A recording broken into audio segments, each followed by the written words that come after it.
17,000 ചില്ലുവാനം വോട്ടർമാരാണ് ഭീമാപള്ളിയിലുണ്ടെന്നാണ് ഇപ്പോഴത്തെ ഇലക്ഷൻ കമ്മീഷൻ്റെ കണക്കുകൾ പറയുന്നത്.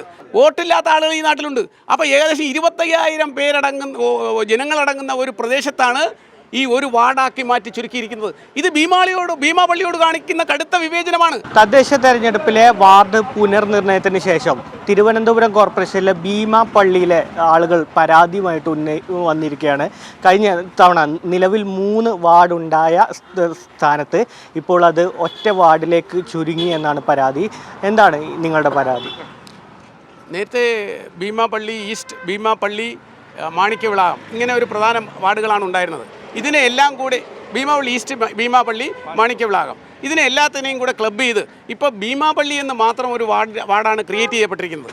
ഇത് ഇങ്ങനെ ക്രിയേറ്റ് ചെയ്യുന്നതിന് മുമ്പ് തന്നെ ഡീലിമിറ്റേഷൻ കമ്മീഷൻ മുമ്പാകെ നമ്മൾ പോവുകയും നമ്മൾ ഡീലിമിറ്റേഷൻ കമ്മീഷണറുടെ പരാതി കൊടുക്കുകയും ചെയ്തു.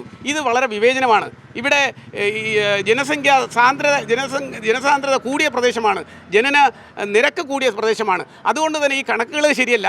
ഇങ്ങനെയാണ് ഈ ഡീലിമിറ്റേഷൻ്റെ തരത്തിലാണ് വാർഡുകൾ വിഭജിക്കപ്പെടുകയാണെങ്കിൽ ഇവിടെ ഏറ്റവും കൂടുതൽ വോട്ടർമാരുണ്ടാകുന്നത് നമ്മൾ അപ്പോഴേ ഡീലിമിറ്റേഷൻ കമ്മീഷൻ പറഞ്ഞതാണ്. പക്ഷേ അതൊന്നും വകവയ്ക്കാതെ നമുക്കതിന് പ്രോപ്പറായിട്ട് നമ്മുടെ അടുത്തൊരു ഹിയറിംഗ് പോലും പ്രത്യേക ഹിയറിംഗ് പോലും നടത്താതെ അവർ ഇഷ്ടപ്പെട്ട രീതിയിൽ കാര്യങ്ങൾ നടത്തിയിരിക്കുകയാണ്. ഇപ്പോഴത്തെ ഏറ്റവും വലിയ പ്രധാനപ്പെട്ട അവസ്ഥ എന്ന് പറയുന്നത് 17,000 ചില്ലുവാനം വോട്ടർമാരാണ് ഭീമാപള്ളിയിലുണ്ടെന്നാണ് ഇപ്പോഴത്തെ ഇലക്ഷൻ കമ്മീഷൻ്റെ കണക്കുകൾ പറയുന്നത്.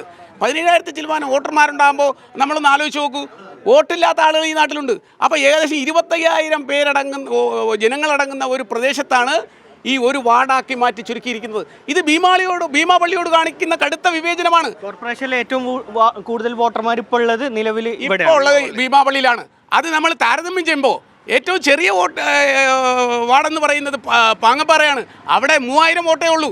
അപ്പോൾ 3,000 വോട്ടുള്ള പാങ്ങപ്പാറയ്ക്കും 18,000 വോട്ടുള്ള ഭീമാപള്ളിക്കും ഒരേ തുക അനുവദിച്ചാൽ ഈ നാട്ടിലെ ആളുകൾക്ക് കിട്ടുന്ന ആളോഹരി വരുമാനം വളരെ കുറവായി പോവും. ഈ നാട്ടിൻ്റെ വികസനം പിന്നോട്ടടിക്കുന്നതായി മാറും. ഈ സമയത്ത് ഈ പുനർവിഭജനത്തിൻ്റെ സമയത്ത് നിങ്ങൾ പരാതി നൽകിയിരുന്നു. ഞങ്ങൾ ആപ്പിൾ ചാരിറ്റബിൾ സൊസൈറ്റി പരാതി കൊടുത്തിരുന്നു.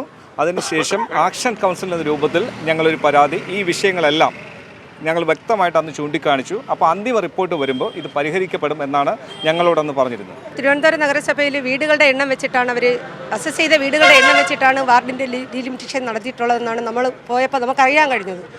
അപ്പോൾ ഏകദേശം അസസ് ചെയ്ത വീടുകളുടെ എണ്ണം 2,160 വീടുകളെ വെച്ചിട്ടാണ് അവർ ഈ 8,000 വോട്ട് കവർ ചെയ്തത്.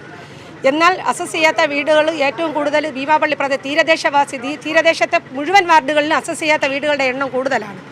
അപ്പോൾ അവരെ നമ്മളെ വോട്ടർ പട്ടികയിൽ ഉൾപ്പെടുത്തിയിട്ടുണ്ട് എന്നുള്ളത് വസ്തുതാപരമാണ്. പക്ഷേ ഈ ഡീലിമിറ്റേഷൻ 2 വാർഡായി ചുരുങ്ങേണ്ടടുത്ത് ഒറ്റ വാർഡാക്കി മാറ്റി എന്നുള്ളതാണ് നമുക്കിതിൽ ഏറ്റവും കൂടുതൽ പരാതിയായിട്ട് പറയാനുള്ളത്. അതുതന്നെയാണ് ഇവരുടെ പരാതി. തങ്ങളുടെ നാടിൻ്റെ വികസനത്തിനെ ബാധിക്കുന്ന ഈ തീരുമാനത്തിന് കൃത്യമായ പരിഹാരം ഉണ്ടാക്കണമെന്ന് തന്നെയാണ് നാട്ടുകാരുടെ ആവശ്യം. ക്യാമറ പേഴ്സൺ ഉണ്ണി പാലായ്ക്കൊപ്പം സഫാൻ VP, മീഡിയ 1, തിരുവനന്തപുരം.